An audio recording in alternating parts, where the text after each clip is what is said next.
So today I'm going to talk about better decision making in UX process. So for those who don't know me,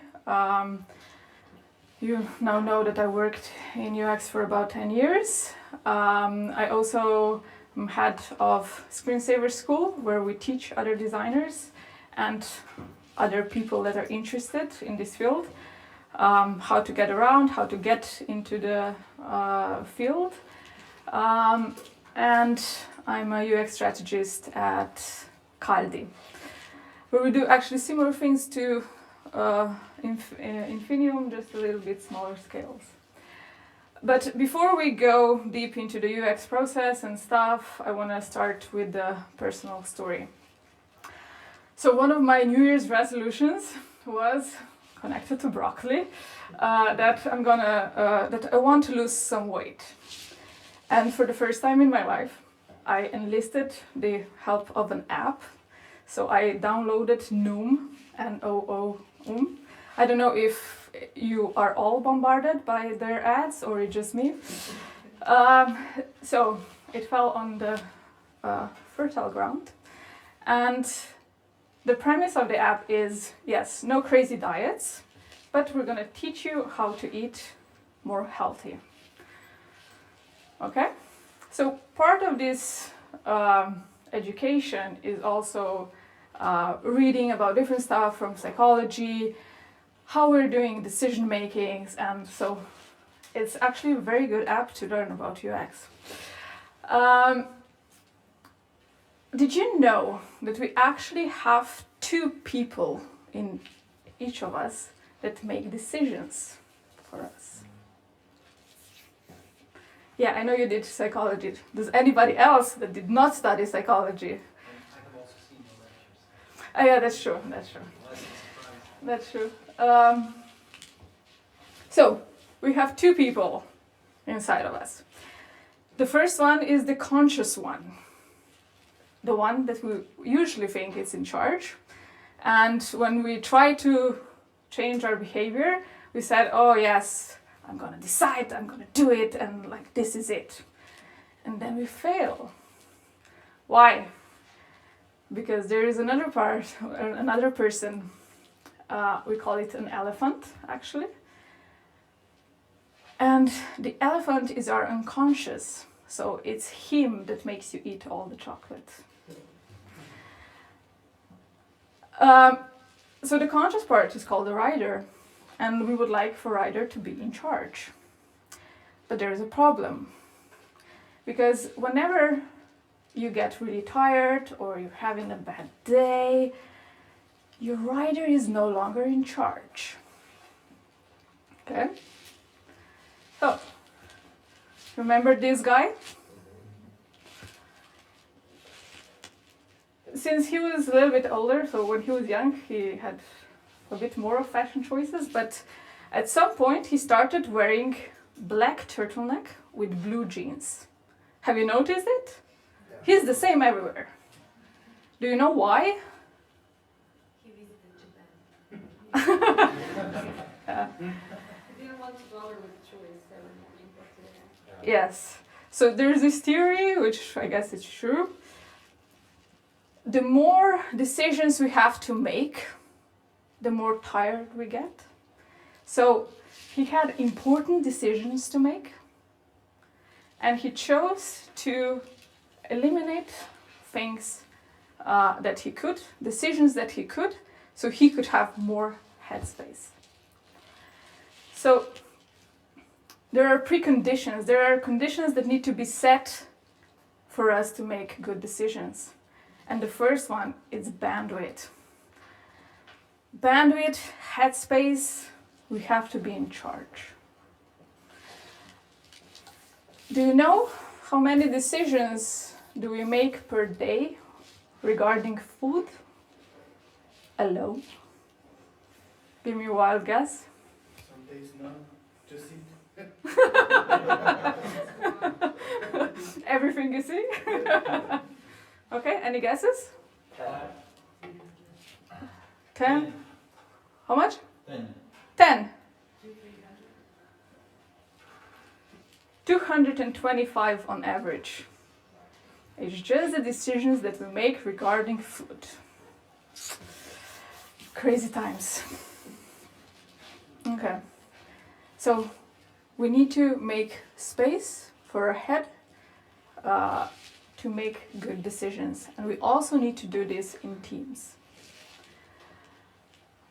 And then, that's something that Ante already mentioned in the beginning. As we grow as designers, our problems that we are solving usually grow too. So, when you start, like, you have to decide what kind of border we're gonna have on a drop down, or are we gonna have in the form 2 or 3 steps? Those are all important decisions, don't get me wrong, but the complexity is a bit smaller. And when you get more experienced, these problems grow. So when you're a mid, for example, you start asking yourself, okay, so we have 2 user groups. Is it okay if we test just with one? Will we get all the answers that we need? And once you come to the senior, you start asking yourself questions like, okay, is this feature gonna bring all the desired business results? And you can see how the complexity rises. And with bigger complexity, of course, there's a lot more people involved in those problems and in those decisions. So at first it was you and your product manager that would make a decision, and then at some point you have to bring all these different teams in, and you have to bring consensus to the team. The next precondition to make great decisions in a team is understanding. The problem here is, of course, when you bring different people from different areas, they all have different agendas, different things they care about, different things to do, different goals, different KPIs. And have you noticed we don't really understand each other many times? I see design here as a kind of an eye of the storm. You know, we're in a specific space where we can invite people and make them share things, and we can translate between each other. And that's why I think I love UX, right? And there's this really cool quote by John Cutler. If you don't know him, he writes really cool stuff about product strategy, working in teams, etc. So it's a great read. Decision making is part the making and mostly the understanding. So if we understand what this decision will do, what will be the implications,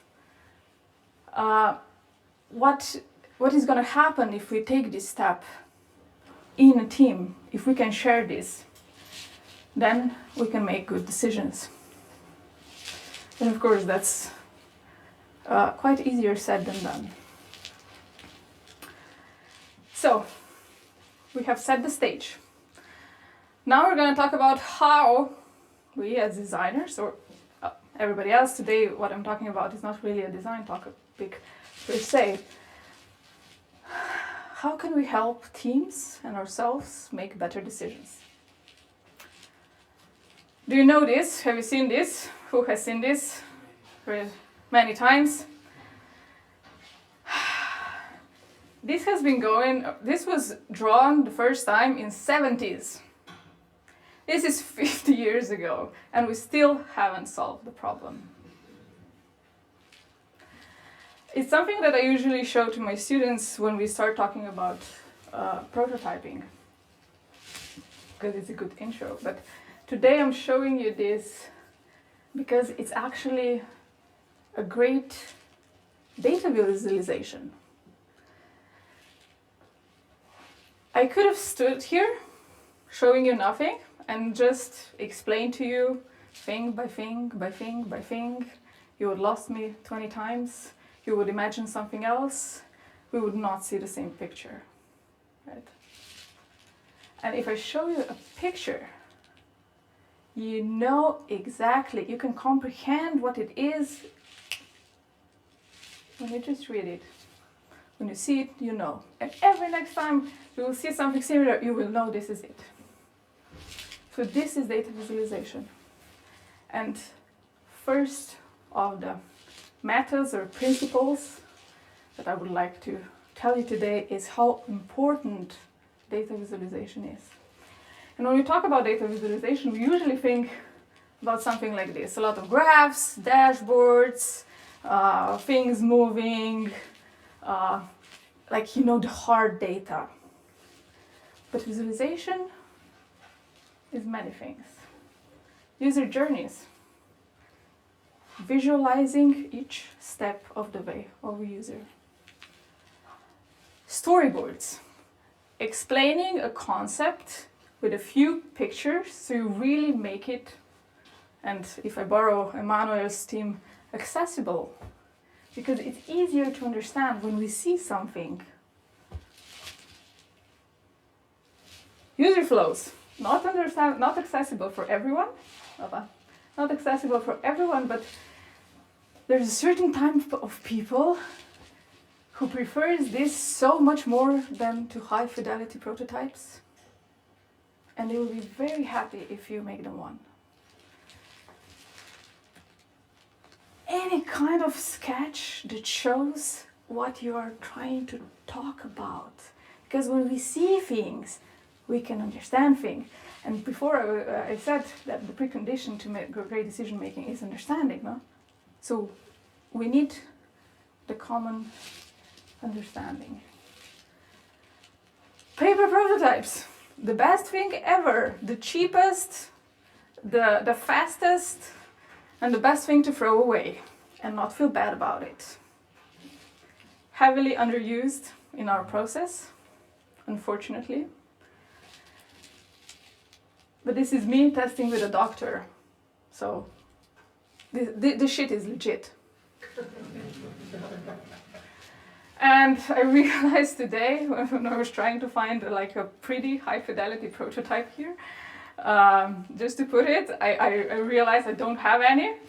I'm not the high-fidelity prototype kind of designer anymore.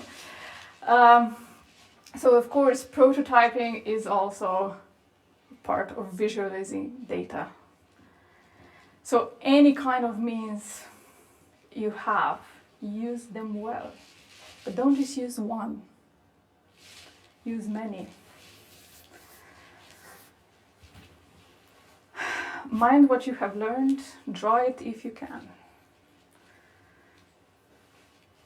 Everything can be drawn. Don't be afraid of drawing.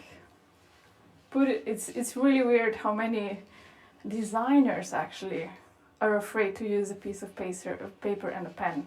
It doesn't have to be pretty. Visualization is communication. And this is how we can communicate and create mutual understanding.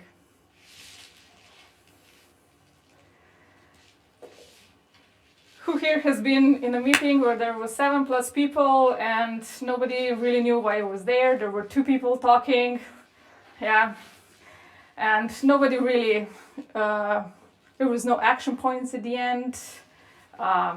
We agreed to something, but did we really? Because nobody's really working on it anymore. Never started. Yes, most of us has been there. So, how do we get away from this? There's this really cool thing called facilitation. And the Cambridge Dictionary says that facilitation is the process of making something possible or easier, which is very cool. And then they have a definition in business sense, which says that the act of helping other people to deal with a process or reach an agreement or solution without getting directly involved in the process yourself. So what it basically means, you get other people to do stuff and you sit back and enjoy. So what are actually the goals? The first goal of facilitation is to create safe space. Safe space for everybody to participate and for everybody to be heard. And this usually takes a bit of thinking and managing. You really have to create space. You have to invite everybody into the conversation, not leave people behind. Something, again, Emmanuel has said. Second, getting teams to co-create. It's so much different if you actually try to build something, and like designers, we know we're builders. It's different also for people who are not builders by profession. When they put their work into something, into building something, they will appreciate it more, they will think differently, which is very important, and they will share their insight more than they would just by sitting back, looking at a presentation and just saying, yes, this works, no, this doesn't work, this doesn't make sense. You want to know why. What is going on? Get teams to a consensus. So this is again a big one. There's usually someone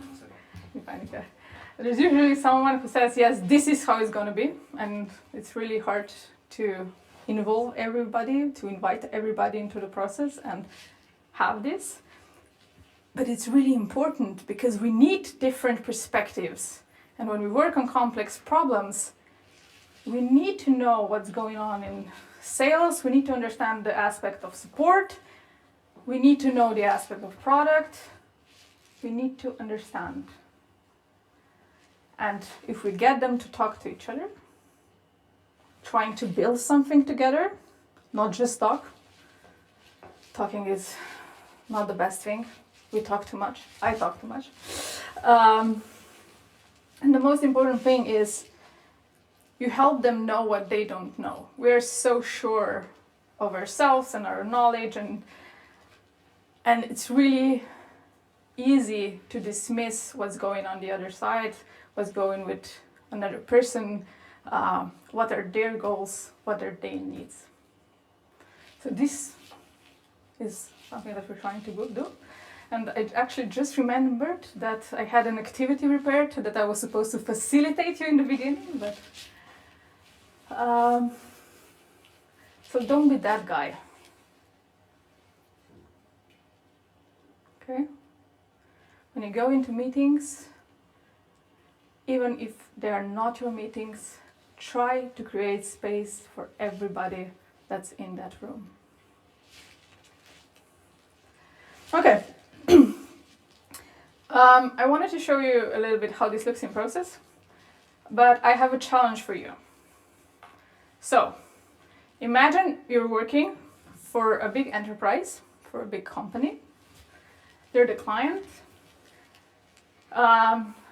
There's a digital this is a digital transformation process, which means that with the digital tools, we are trying to support their process of handling stuff. And what we're trying to support is the new business model, subscriptions. And let me tell you something. As much as subscriptions are nowadays everywhere, this is a very heavy topic with big companies, because subscriptions are the one thing that cannot live in silos.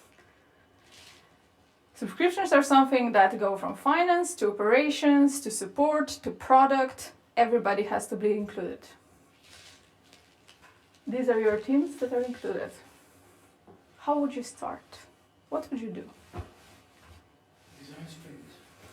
Design sprint. Okay? How? However it's possible, offline, online, on-site. Not asking that. On-site, but yeah. What kind of activities would be in the design sprint? Basically to go through the whole process of sprint, like from a brainstorm to a like a small. So basically to show all the participants what are their ideas. Basically visualize their ideas together. Okay. Cool. How much did it take? From 1 day to 1 month. Okay. It really depends on what they want to achieve and the size of the project. But yeah, you can do a lot of stuff. Yeah. You need a developed process. Well, So you need a tool in the end it's- that supports the design process. sprint is set for basically 1 week or 2 weeks, so sensible. Is there again? Okay. Any other ideas or? Do they know what's the topic about, these people? What's the topic about? Yes. Yeah, so they make software, but they were only selling it by license until now. Okay, so maybe a good idea would be to set up together a load method, so to get them into one room, and in 4 to 6 hours via little papers. First, hand out what is good with subscriptions, what is bad, what are their fears, and how each department would try to solve them. So maybe Okay. a sprint of 1 day you get initial head start. Yeah. Good. What would be next? Anna? map out the existing process. Mm-hmm. Somebody acquiring and using the product, and then a process or parts of it, what you need to do to support the actual subscription business model, and all the users and everything. Jelko? How about, sorry, how about reversing the process and starting with the customers? Mm-hmm. Like, In what sense? so How would you do it? it can be like, it doesn't have to be design sprint. It can be just like an interview or something like that, like to figure out what are they trying to achieve with this product, Mm-hmm. what this product is, like what's the business value that they're getting from the product, Okay. and what's the amount that you're willing to pay for that. Yeah.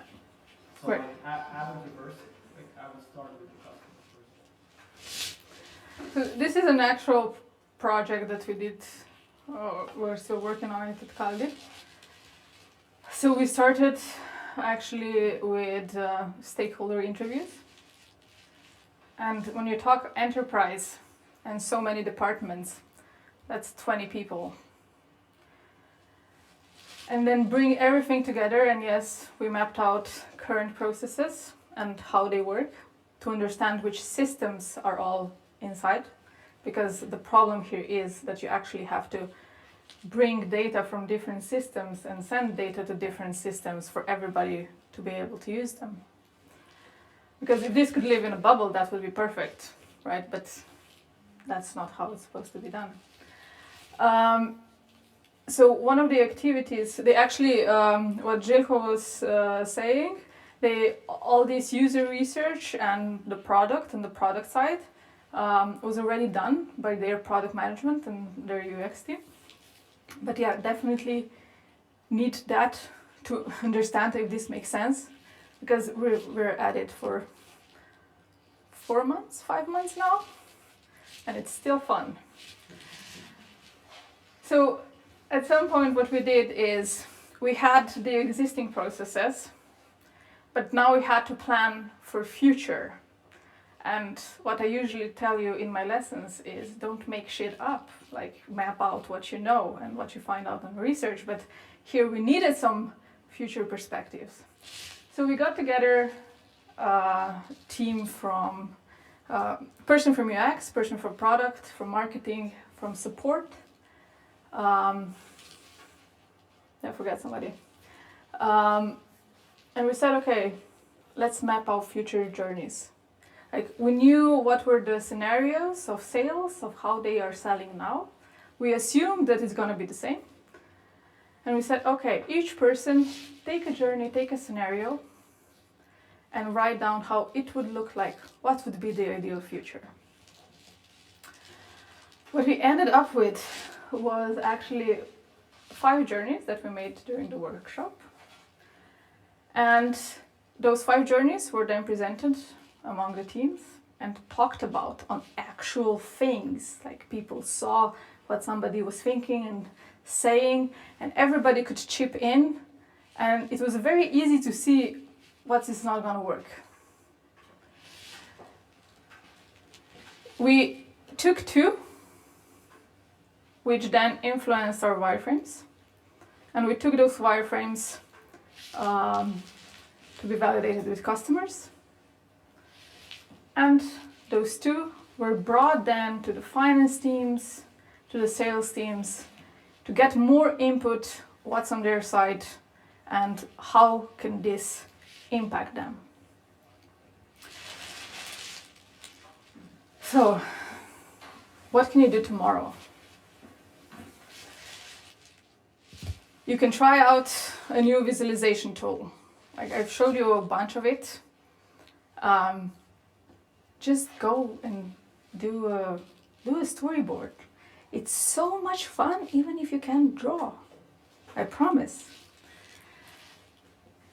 There's so many things. You can do journeys. You can do object-oriented UX maps. One of the beauty of this profession is also that we have a really, really large tool belt. And we can pick things and methods as we go. We can try them out. And we'll surely find something that works for the project that we are working on. Secondly, structure your next meeting. Not every meeting is a workshop, and I'm very sensitive about this. But at least make sure that all your meetings have an agenda, and make sure that you bring all the people into the conversation. Make the meeting interactive. Get people to build stuff. Oh, I forgot to say something here. The most important result of the whole workshop wasn't actually the two journeys that were made. It was that I was able to sit there and participate and hear to their conversations and figure out what exactly is important here and what isn't. And for example, journey mapping workshop is one of the best research methods you can participate in. You can get so much data in from people who build shit together. So, make the meeting interactive. There's one really cool thing you can do with your meetings, and you can do a check-in, which basically means that when you get into a room or you get on Zoom together, you give every person space to answer a question. And this question, a really nice question, is what are you bringing with you? And you can get, like, I'm really tired, I have a sick dog, like I have, I don't know, something, shit's happening in my life. And you know that for once you can be a little bit more sensitive and nice to this person. And secondly, maybe their decision-making skills are shitty today because they have a shit day. So, mutual understanding and bandwidth. And yes, include team members in your process. Bring people over, go to them, meet new people that are in your offices or outside, meet new users. Don't do things in isolation. Should you include your boss? Yes. A very important stakeholder. If you understand their goals, things are easier, usually. That's it for me.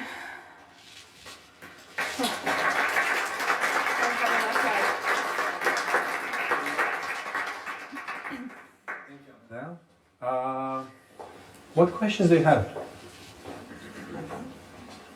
Jacob? Yeah, so at first, I really enjoyed the talk. It was a really interesting one for me. Secondly, as I'm looking at this slide, so structure your next meeting and make the meeting interactive. So first things first, I absolutely despise meetings. And the second thing, like, you know, with everything that happened, during the Corona times, we switched to remote first, and async communication. Yeah. Like, do you maybe have some suggestions what to do, when there's absolutely no way to organize a meeting that everybody's present, like during, let's say, because the team is dispersed into different time zones, and you need to switch to some kind of an async meeting. Like, do you maybe have some suggestions how to cope with that? So in terms of interactions, not really, because Yeah. you need people to interact. But I think here is the data visualization point that I was making even more important, because it's even more important for the people who are not with you and you cannot talk to and explain everything that you made, that you make it in a way they will understand. Which, yes, takes a little bit of who is sitting on the other side and what is their language, basically. And so if it's the developer, flowcharts are a perfect thing. Yeah, that's it, basically. So figure out how can you visualize what you are working on, and then you can get feedback, see feedback. This has, with all the collaboration tools that we can use nowadays, like Miro, FigJam, Figma itself, this stuff has become pretty easy. Do you maybe have like a suggestion for, like you mentioned FigJam, Figma, and Miro? Yeah.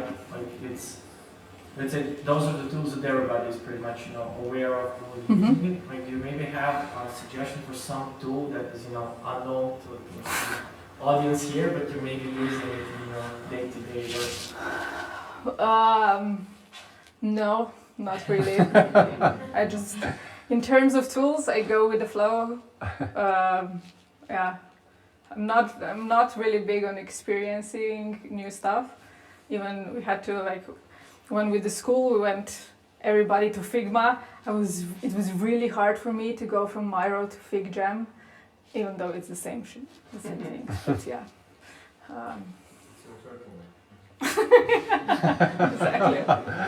Exactly. Yeah. No cognitive overload. So. Yeah.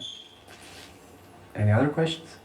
So you have so much questions or requests because we talk about something a lot, and that is that designers, especially early in their career, see their visualization capability craft as something they do for the end user, right? And they also, as they go through their career, focus a lot on the end user. But essentially what you're saying here is use the same empathy and skills, but use it internally, and sort of touches on the idea, on the question of should I include my boss? So could you tell us a bit more how you see the value of the designer in eyes of the boss change as you do that progressively? So it's really important to speak other people's languages, and once you know what's important to them, you can kind of use that for your own benefit. So you can, if you know what's important to the boss, you can present it in a way that strikes his chord or plays his chords. And I don't want to sound here as a puppet master or anything, but it makes our lives as designers much easier. And when you go through the career, it's so much more important to know how to talk to different people than it is to draw a screen. And like AI is now starting to draw screens for us, so this is now even more important. For one part, yes, it's that it helps bring the understanding.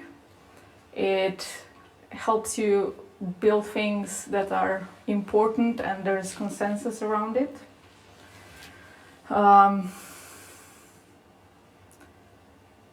It's important also to understand, at the beginning it's fine that you look at design elements and you're very focused on those, but when when you grow, it's very important to see how things fit into systems and how these systems influence also the thickness of the border that you were once worried about when you were a young budding designer.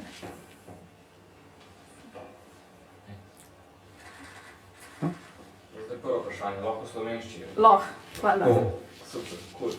Ok, moje vprašanje bo ful relevantno zame v smislu, ker imam v svojem podjetju družbeno dominantno osebo, katera preskoči vse te dele in je tako, v bistvu zgleda tako, mi bomo en teden kot ekipa razmišljali o tem in bomo bili, to imamo narisan, to je ful cool, pač dajmo zdaj to pokrutati, s tem folkom se pogovarja, pa to ugotoviti in pa so vsi, ja, pa kar naenkrat pride dan, ker pa bi rado imeti početko narejen to funkcijo, to spletno stran in pač vsem sam zablede in gremo delati in je pač konstantni cikl tega. Je tako skoraj že en let. Konstantni cikl tega, da ok, mi to rabimo delati, ampak že tako razvijamo funkcijo, da bi sploh imeti to fora. Tako da mene zanima, ko imaš 10 let izkušen pa v Sloveniji, ker predvidevam, da je ful povsod tega. Tega vse posod, ne samo v Sloveniji, vse posod je isto. Pač ti kot tak nežen karakter pristopaš do tega, pa če si to reči. To bom povzela ful kot kompliment, hvala. Amedea, just to be accessible a bit more, can you answer in English? Yes. Question is fine in Slovenian, but can you maybe tell us? Okay, it's a really hard question, and I'm not sure I'm going to give you a satisfying answer or a very good one.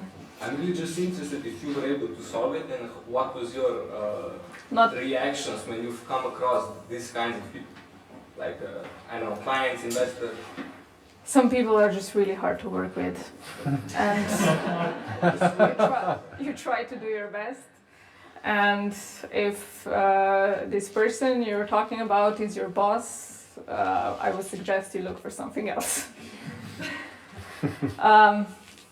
I mean, of course, in facilitation you have different techniques where you can like manage the difficult people and still kind of bring up the space for everybody. But when you're working in this kind of environment every day, then it's really difficult. I mean, you can't really manage other people all the time. Were you in a position like this in your first couple of years in UX? Did it improve? Do you want us to stop recording, Amedea? I've given Emmanuel one joker, so yeah, if you want. It's a good question and it's an interesting one. Like I'm the type of person who always thinks that things are really good and things are great, but when I look back at how much I had to fight to do some of the things that I needed to do as part of my job, and also there were moments where like people were hurt because they were other sex than me and I wasn't, or ideas, and it's this stuff that is sometimes really difficult to notice when you're a junior and you don't have that kind of experience. I tried, I fought a lot, I learned a lot because I had to fight. I still think it was a good experience. It wasn't really that bad as might have sounded. But it definitely like made me aware of some stuff more than I would if everything would be super nice and everybody would be happy in the team. But do not take this as a suggestion to go work at a shitty company. Thank you. Okay, cool. You have one question. What would you say are the potentially most common pitfalls for designers in terms of that are a consequence of a lack of understanding amongst either team members or with a client or basically involved stakeholders? And how would you say then, on the other side, you could potentially solve this with the tools you talked about today or the skill set? Okay, so just to make sure I heard you correctly, the first part is how, what are the pitfalls for designers if we don't do this stuff? Yeah, the most common if we don't ones would be understand each other. Yeah. Okay. Yeah, so the main pitfall is we build shit products. We go into fights with other teams because we don't understand each other. And I remember myself when I was younger so like vividly of me, but like I made this and like my prototype and like this is, but because I couldn't speak the other people's language, the business language, like there was clash and like I couldn't get anywhere. The products could be better, like if we did some stuff that and I could, if I could have sold it. So a lot of it is really this mutual understanding. I think this is like the main point of everything. That's why I believe we're kind of the center point. I always say that designers should not have all the answers, but we should have all the questions, and we usually do. And when we ask, we get information, and then we can build stuff around mutual understanding. And the pitfalls are, yes, spending too much time on a feature or a thing that's useless, or it doesn't work for the sales, for example. It's on personal basis. You think all the time, oh, my boss doesn't understand me, or things like that. What was the second part of the question? How to kind of like counteract this with the skill set that you talked about today? So the visualization tools or how those work. Ask as many questions as possible. Like, if you're a designer, you are never the smartest in the room. Like, you can be really, really smart, maybe have 2 MAs, but you should not be the smartest in the room. Because everybody around you is smarter on their specific field. And you need to get their knowledge and facilitate it, to bring it together, to make stuff together. Because like whatever we make, it's a joint effort.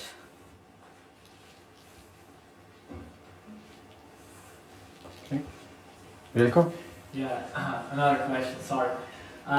So a couple of times already you mentioned understanding, and a couple of times you also mentioned communication, which means that, so we should build the skill set that we have on a specific platform, let's say, design, development, something like that. And on the other hand, we should build our communication skill set so that we know how to talk to people, how to understand their problems and everything else. Yeah. But do you also think that, so once again, I'm not a designer, I'm an engineer. They also believe that one way to solve all the problems that we mentioned in this topic is to also build another tool set of skill sets. Like that, if you're going to if you want to be a top A designer, you also need to understand how the business works, how the engineering works, what are the usual problems that developers have, what are the usual problems that QA has, legal, finance, or would you say that it's better that we just focus on the stuff that we are experts in? I mean, it actually depends on the type of person you are. So for some people, it's the best thing to do is really focus on their craft, like be great designers, visual designers, developers, etc. And then you have those who like talking to people, for example, like me, who put themselves kind of in a product role, and when you're trying to get stuff out of people, then you need the soft skills, definitely.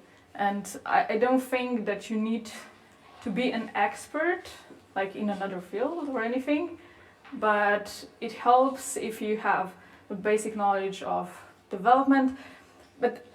And I'm not saying here like you have to really understand how the servers work or anything, more in the sense of that you can talk to a developer and figure out what their problem is with your idea or something.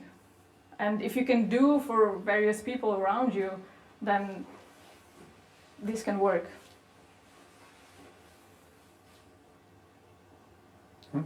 Sure. With what kind of skill set or procedure do you mainly convince your clients that your work is worth the budget? So that they see the value of something you upgrade to what they could do on their own. Because in our industry, maybe facilitation is something that maybe a lot of clients feel then that they could do on their own. But with which skill sets does your end product in terms of UX convince the clients that it's an upgrade? And before you answer, Amedea, are you a client looking for a facilitator? Okay. So you can speak freely, Amedea. Yeah. Okay. Okay, so we don't sell facilitation as a service. We sell it as a part of a discovery process and how we structure discovery process. And with some clients, you have to be a little bit sensitive because they don't like the word workshop.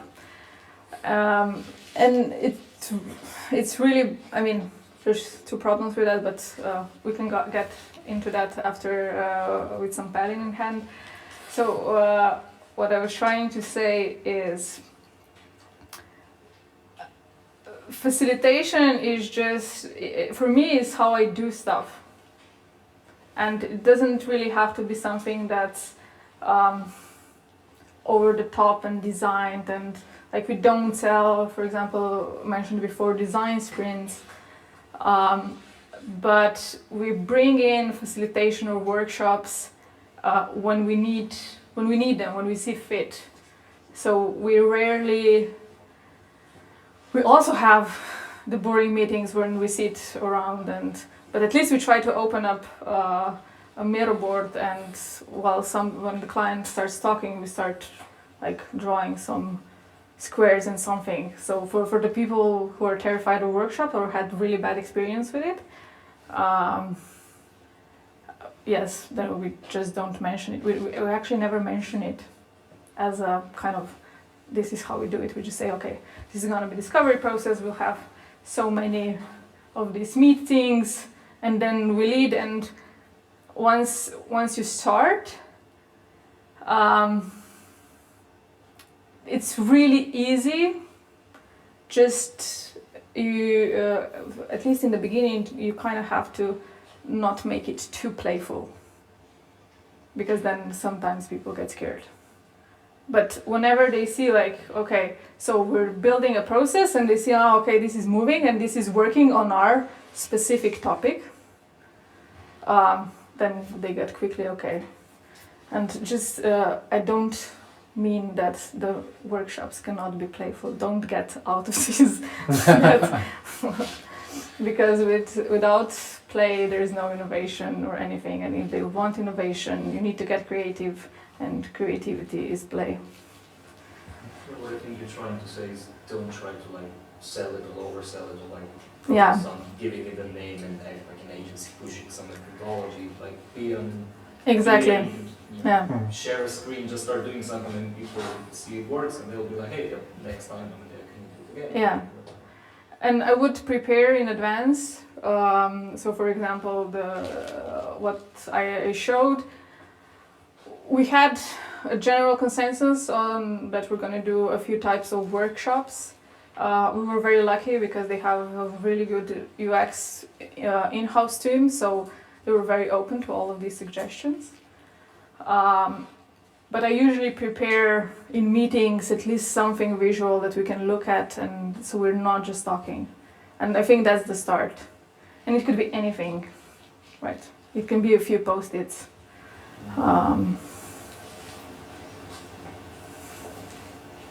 I was hoping that you would be giving us an actionable tip, saying, okay, we still do boring meetings, but then we open a bottle of Pelin. I was hoping, and then you said Miro board, so Nothing to say there. I do have one question. So when you were talking about facilitation, you had, I think, 4 action points. You know, do this, do that, do that. How do you measure this? How do you know that you've managed to accomplish kind of? How does a properly facilitated meeting or workshop, or maybe short workshop, look like? How do you know that you managed to do that?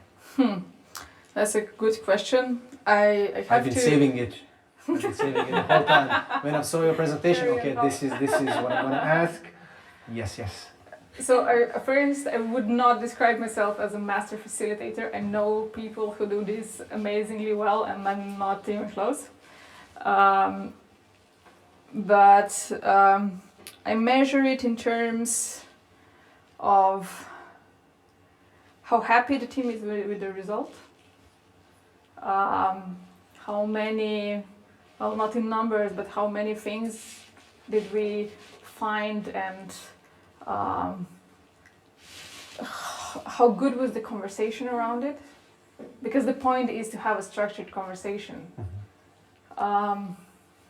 Also, how many insight we got and what I got to then work on it. Because also in this type of workshops, like the end result is not a journey, it's not the artifact of having a journey. Like, this was obsolete 2 minutes after it was done. But it wasn't something that we could bring and create new stuff with it, based on it, and built on it. So yeah, that. And you mentioned that you want to be having structured discussions. How do you measure what's structured and what's not structured? How do you know if it is or it's not? So in structured discussion, I mean, like, okay, let's get together and start to build a journey, or let's create personas together. So that you have something that is not just like free speaking, everybody like all over the place, everybody with their own agendas, but that you get people focused on what you need to find out from them. Okay. Has anybody else been saving a question? Okay, cool. So I think we are done. Thank you very much, Amedea.